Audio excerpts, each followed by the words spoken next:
جی کہ ایک علمی ماحول مجھے وراثت میں ملا، بے شک، اور اس نے کسی نہ کسی طور پر میری کمزوریوں کے باوجود جی میرے شخصیت کے نشو و نما میں ایک اہم حصہ ادا کیا، اور جو تھوڑا بہت بھی ایک شوق رہا لکھنے پڑھنے کا، جی وہ غالباً اسی کا اثر ہے. آپ کہہ سکتے ہیں کہ وہ ایک جینیٹک کوالٹی ہے جو اسی طرح سے چلی آ رہی ہے. جی پٹنہ یونیورسٹی میں جب میرا داخلہ ہوا جی تو میں نے تاریخ کو اپنا خصوصی موضوع چنا، اسی میں میں نے بی اے آنرز بھی کیا، ایم اے بھی کیا.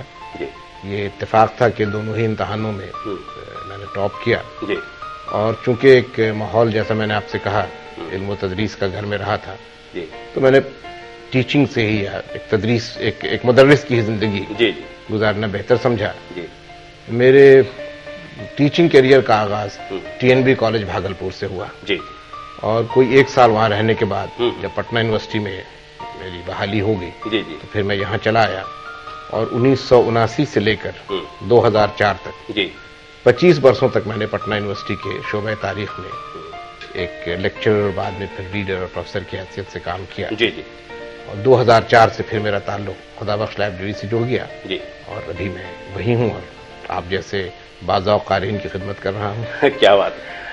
پروفیسر امتیاز احمد صاحب، جیسا کہ میں نے ابھی آپ سے کہا تھا کہ آپ خدا بخش اورینٹل پبلک لائبریری کے سربراہ ہیں، لیکن کیا آپ کو ایسا نہیں محسوس ہوتا ہے کہ آپ کے جو خانوادے سے جن کا گہرا تعلق ادب سے بھی رہا ہے، تو اس کی آبیاری کے سلسلے میں جب آپ کو خدا بخش اورینٹل پبلک لائبریری کی سربراہی ملی تو آپ کو ایسا محسوس ہوا کیا کہ وہ خواب جو کہیں نہ کہیں آپ دیکھا کرتے تھے وہ خواب کہیں کسی طور پر پورا ہوا؟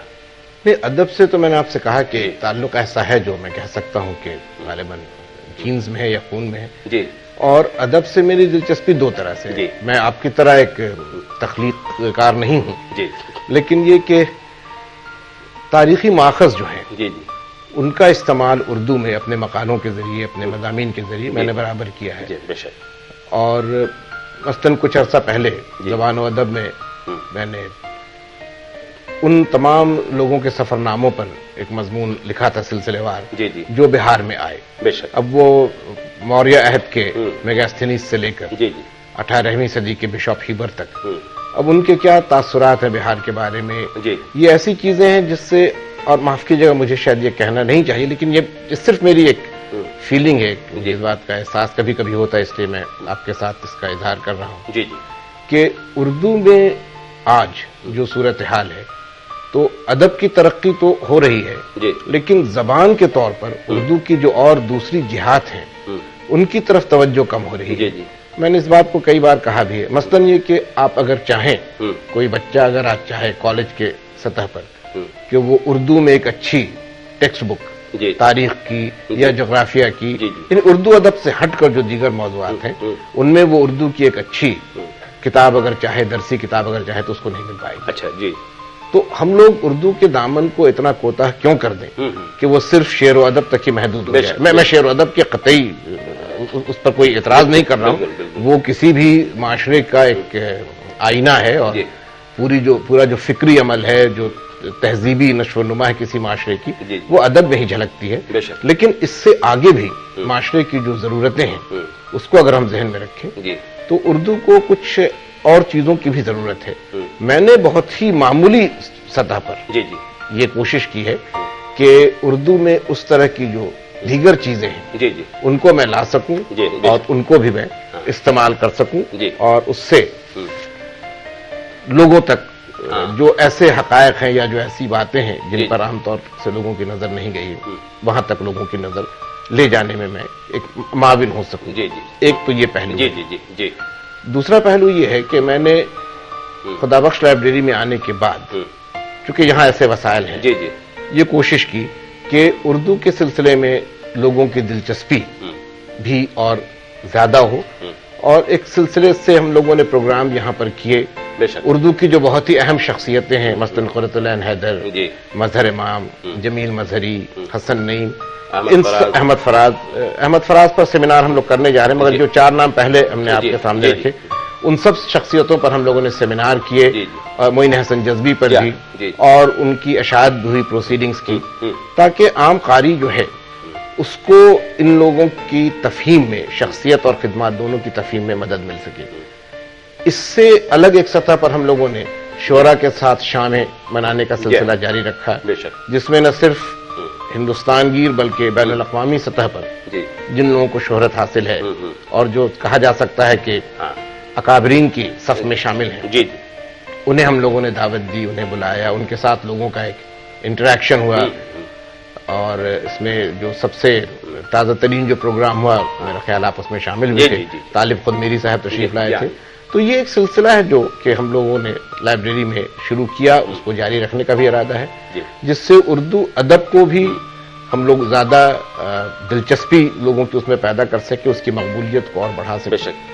پروفیسر امتیاز احمد صاحب، دنیا گواہ ہے، دنیا جانتی ہے، واقف بھی ہے کہ تاریخ کا آپ ایک بڑا نام ہے. ایک مزید اس طور پہ میں کہہ رہا ہوں کہ جو تاریخی کتابیں ہیں، ٹھیک ہے، تاریخ سے متعلق جو کتابیں ہیں، تو آپ نے ضرورتوں کے پیش نظر آپ نے کئی کتابیں لکھی، تو آپ کو کیا ایسا محسوس نہیں ہوتا ہے کہ وہ ساری کتابیں اردو میں بھی منتقل ہوں؟ اور آپ کے موضوعات کیا رہے ہیں خاص طور پہ؟ ہم چاہتے ہیں آپ ہمارے ناظرین کو میرا جو اختصاص رہا ہے وہ عہد وسطیٰ کی تاریخ میں ہے، میڈیول انڈین ہسٹری جسے ہم کہہ سکتے ہیں. اس پر میں نے کتابیں لکھی ہیں. 2 کتابیں میری ابھی حال میں آئی ہیں. ایک تو ہندی میں ہے، اس کا عنوان ہے مدھیہ کالین بھارت کا اتہاس، ایک سرویکشن. اور ایک کتاب جو کہ ایڈیٹڈ کتاب کی شکل میں ہے، وہ ہے exploring society and economy in medieval Bihar, یہ انگریزی میں ہے. اس کے علاوہ بہار پر ایک کتاب میں نے اپنے دوست اور ابھی مولانا مظہر حق یونیورسٹی کے وائس چانسلر قمر احسن صاحب کے ساتھ مل کر لکھی، بہار ایک پریچے. آپ یہ ضرور کہیں پر سوچ رہے ہوں گے یا شاید ناظرین کے ذہن میں یہ بات جائے کہ یہ ان میں سے ایک بھی کتاب اردو میں کیوں نہیں ہے. اس کا سبب یہی جو میں نے آپ سے عرض کیا کہ اردو میں اس طرح کی کتابوں کی جو ایک مارکیٹ ہونی چاہیے، اور آپ جانتے ہیں کہ مارکیٹ فورسز آج کل بہت ساری چیزوں کو طے کر رہے ہیں، تو وہ ایک کمی ہے. ایسے پبلشرز جلدی ملتے نہیں ہیں جو اس طرح کی کتابیں اردو زبان میں شائع کریں. بہت اچھی بات. تو میں یہ صرف یہ کہہ رہا تھا کہ آج جیسے کہ آپ کے ایک کام اور آپ نے بہت اہم کیا ہے، ایک جو خطبات کا سلسلہ آپ کے یہاں اور جو سیمینار آپ کر رہے ہیں، جس کا ذکر آپ نے مختصراً ابھی کیا ہے، تو آپ نے یہ دیکھا جیسے آپ نے بتایا کہ آپ اس میں جو پورا آپ کا حلقہ ہے صرف اردو کا حلقہ نہیں ہوتا، وہ ہندی کا حلقہ نہیں ہوتا. تو ایک طرح سے آپ میسج دینا چاہتے ہیں جو خطبات آپ یہ کرتے ہیں یا جو سیمینار آپ نے یہ کیا اور مختلف موضوعات پر دنیا بھر کے جو آپ کے محقق ہیں، دنیا بھر کے جو فنکار ہیں، تخلیقار ہیں، ان کو بلا کر کے، جس میں ادب بھی ہے، تو کیا اس کے ذریعے آپ کو ایسا کوئی فائدہ نظر نہیں آیا کہ بھائی اگر ہم نے ان کو بلایا تو ہم نے صرف ادب کو جو شاعری تک محدود ہے، جو افسانے تک محدود ہے، اس کو آپ نے کیا اس کا وستار جس کو ہم لوگ کہیں اسے وسعت عطا کرنے کی کوشش کی؟ تو اس میں کیا آپ کے پاس کیا آؤٹ پٹ ہے اس سلسلے میں، چونکہ آپ اس کو بہتر ڈھنگ سے بتا سکتے ہیں؟ نہیں، میں 2 باتیں کہنا چاہوں گا. ایک تو یہ جو خود آپ نے بھی فرمایا کہ ہم ایک گلوبل ولیج میں رہتے ہیں. دنیا جتنی تیزی سے بدلی ہے، اور ایک تاریخ کے طالب علم ہونے کی حیثیت سے ہم آپ کو یہ کہہ سکتے ہیں کہ صنعتی انقلاب کے پہلے جو تبدیلیاں آتی تھیں وہ صدیوں میں محسوس کی جاتی تھی. صنعتی انقلاب کے بعد جو تبدیلیاں آنے لگیں وہ دہائیوں میں محسوس کی جانے لگی. اور آج جو انفارمیشن ٹیکنالوجی میں جو انقلاب رونما ہوا ہے، اس کے بعد اب جو تبدیلیاں آ رہی ہیں وہ برسوں میں اور شاید مہینوں میں محسوس کی جا رہی ہیں. تو جس کو کہتے ہیں کہ پیس آف چینج، تبدیلی کی جو رفتار ہے وہ اتنی تیزی سے بڑھی ہے کہ اگر آپ اس دوڑ میں یا اس پورے عمل میں خود کو شامل نہیں کر پائیں گے تو آپ بہت دور کہیں پیچھے چھوٹ جائیں گے، اور وہ تلافی اس کی ممکن نہیں ہے. میرا یہ کہنا ہے اردو کے قارئین سے بھی اور ناظرین جو سامنے ہیں ان سے بھی کہ ہمیں یہ سمجھنا ہوگا کہ اردوداں طبقہ جو ہے وہ اس صورتحال سے کس طرح سمجھیے کہ سامنا کرنے کے لیے خود کو تیار کر سکتا ہے. ہم ابھی بھی کلاسیکی روایات ہیں یا جو ہمارا پرانا ورثہ ہے اسی میں الجھے رہیں گے. ہم جو کبھی کبھی ہوتا ہے کہ لایانی بحثوں میں الجھ کر رہ جاتے ہیں، وہیں تک ہم اپنے دائرے کو محدود رکھیں گے، یا دنیا میں جو تیزی سے تبدیلیاں آ رہی ہیں ان تبدیلیوں کو سمجھنے اور ان کے مطابق خود کو ڈھالنے کی کوشش کریں. ہم یہ نہیں کہہ رہے ہیں کہ ہم لوگ بالکل اسی طرز پر چلیں، مگر یہ کہ اپنی کلاسیکی روایات کو فراموش کیے بغیر نئی چیزوں کو بھی سمجھنے کی اور اس کے مطابق اپنے کو ڈھالنے کی کوشش ہماری ہونی چاہیے. دشواری یہ ہو جاتی ہے کہ ہم لوگ کہیں نہ کہیں پر اپنے ذہن میں یہ مان لیتے ہیں کہ جو ہماری اپنی روایتیں ہیں اور آج کی جو تبدیلیاں ہیں وہ ایک دوسرے سے میل نہیں کھاتی ہیں، یا وہ جیسے کہتے ہیں انگریزی میں irreconcilable ہیں. کیا بات، ایسا ہے نہیں، وہ irreconcilable بہت نہیں اچھی ہے. بات کی آپ نے ممتاز صاحب. میں چونکہ بات نکلی ہے تو ہم ایک جگہ اور پہنچنا چاہتے ہیں. ایک سوال آ رہا ہے، یہ میں گزشتہ ایک دہائی سے ضرور یہ سوال بہت تیزی کے ساتھ، بہت شدت کے ساتھ ہمارے ادب میں اس پر گفتگو جاری ہے، اور وہ سوال یہ ہے کہ جو اردو رسم الخط کے یا رسم الخط کے بدلنے کے سوال پر گفتگو ہو رہی ہے. آپ یہ بتائیں کہ ہم، جہاں تک میرا اپنا ماننا ہے کہ یہ رسم الخط کا سوال چاہے وہ کسی زبان کا بھی ہو تو وہ ایک لباس کی طرح ہے.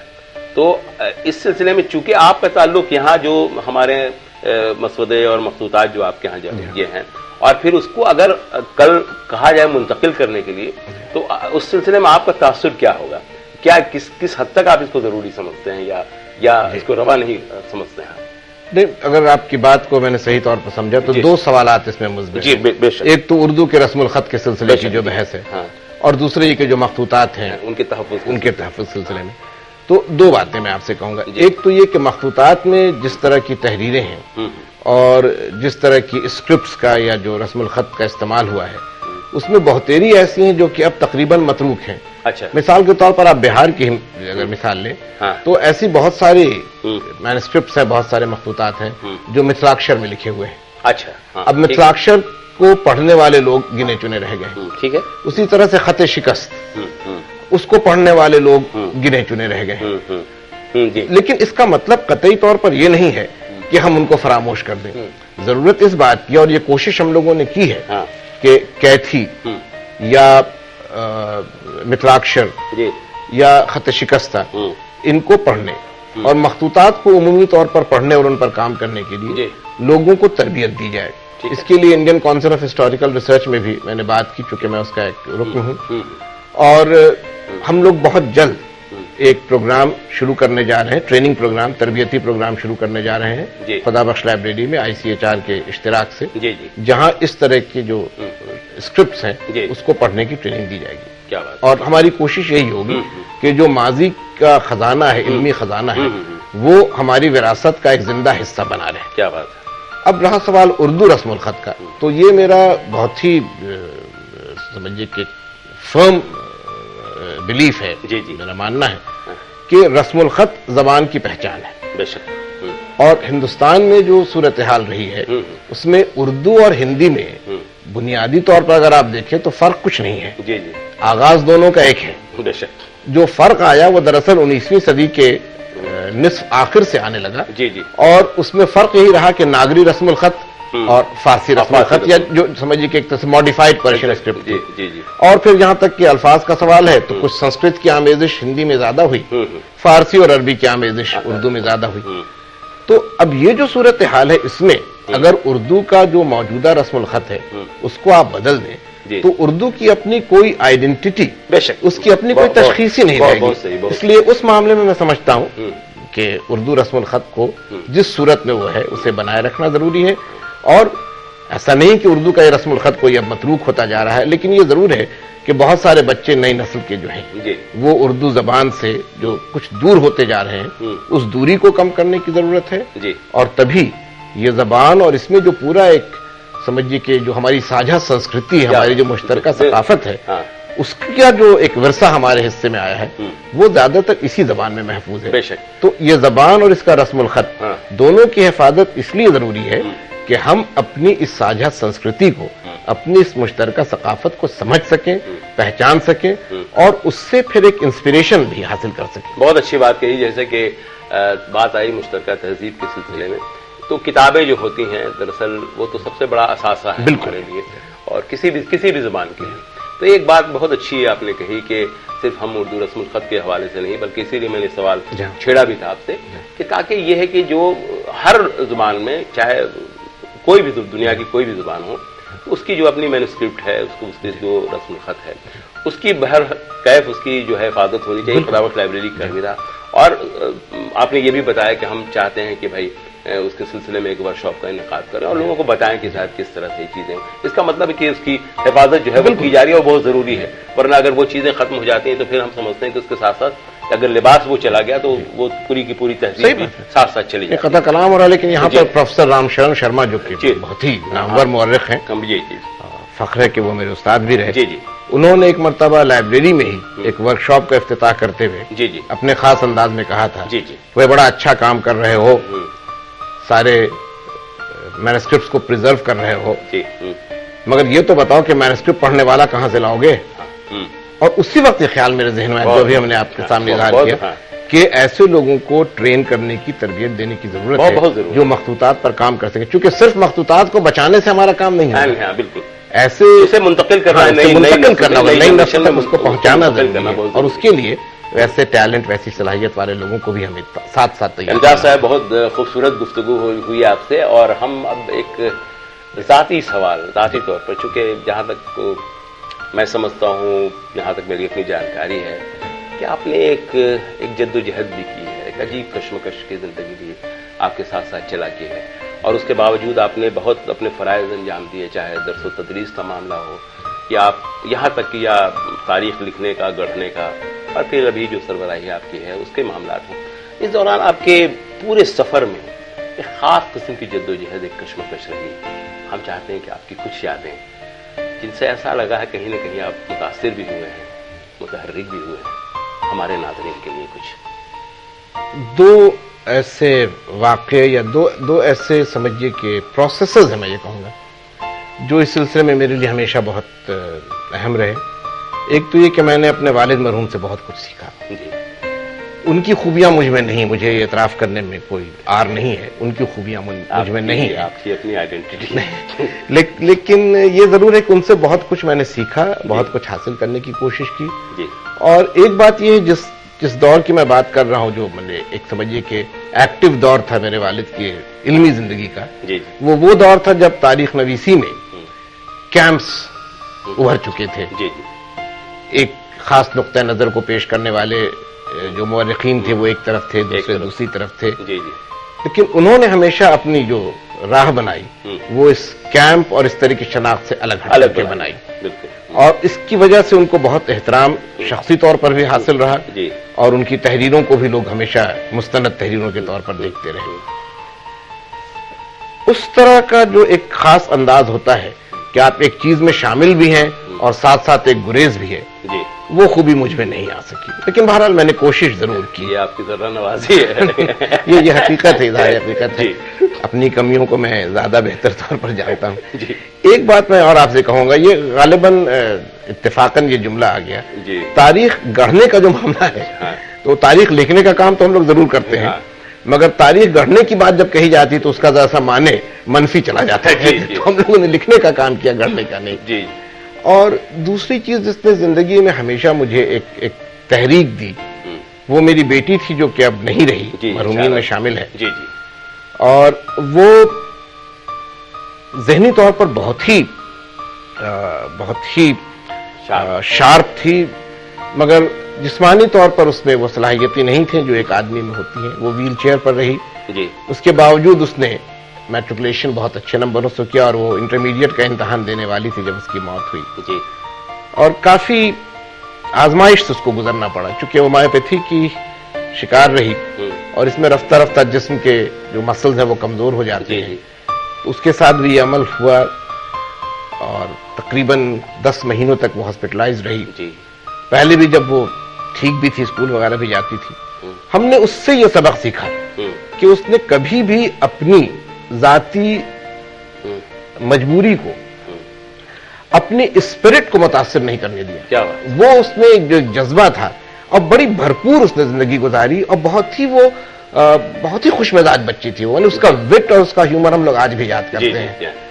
اور اس کو تاج محل دیکھنے کا شوق تھا, ہم لوگ اس کے ساتھ گئے تھے, اور مجھ کو وہ جملہ اس کا آج بھی یاد ہے. ہم لوگ تاج سے لوٹنے کو تھے, شام ہو چکی تھی, اندھیرا پھیل رہا تھا. کہا کہ بیٹا واپس ہم لوگ چلیں, پوری فیملی ہم لوگ کے ساتھ تھی. تو اس نے کہا کہ ہاں پاپا چلنا تو ہے, مگر یہاں سے جانے کا دل نہیں کرتا ہے.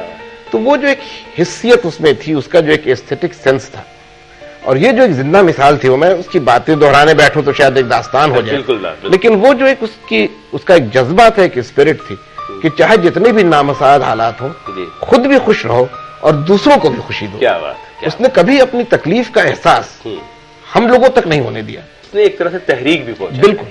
ایک طرح سے آپ کو زندہ رہنے کا اس نے حوصلہ بھی دیا. بالکل نامساعد حالات کا سامنا کرنے کا اور ایک وقار کے ساتھ سامنا کرنے.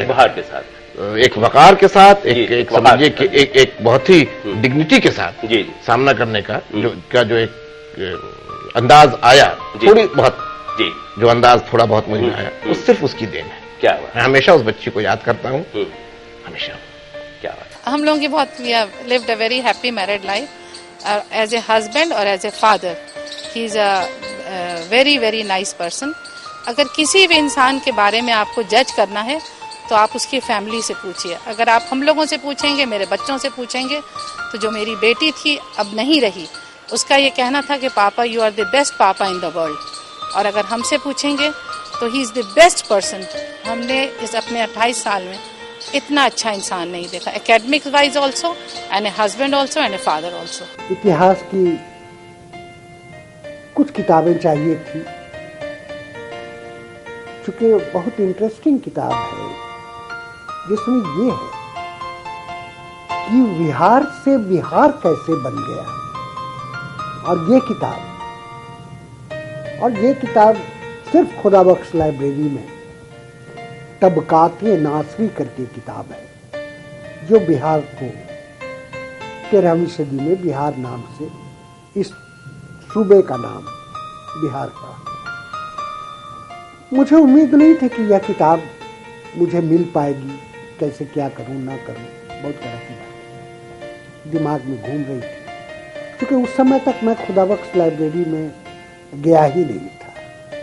لیکن ایک دن ان سے اجازت لے کر, ان سے اپوائنٹمنٹ لے کر میں وہاں پہنچا اور ان سے ان 2-3 کتابوں کے بارے میں باتیں کی. وہ اتنا تتپر ہو کر کے میری سمسیاؤں کا نِدان کر دیا کہ میں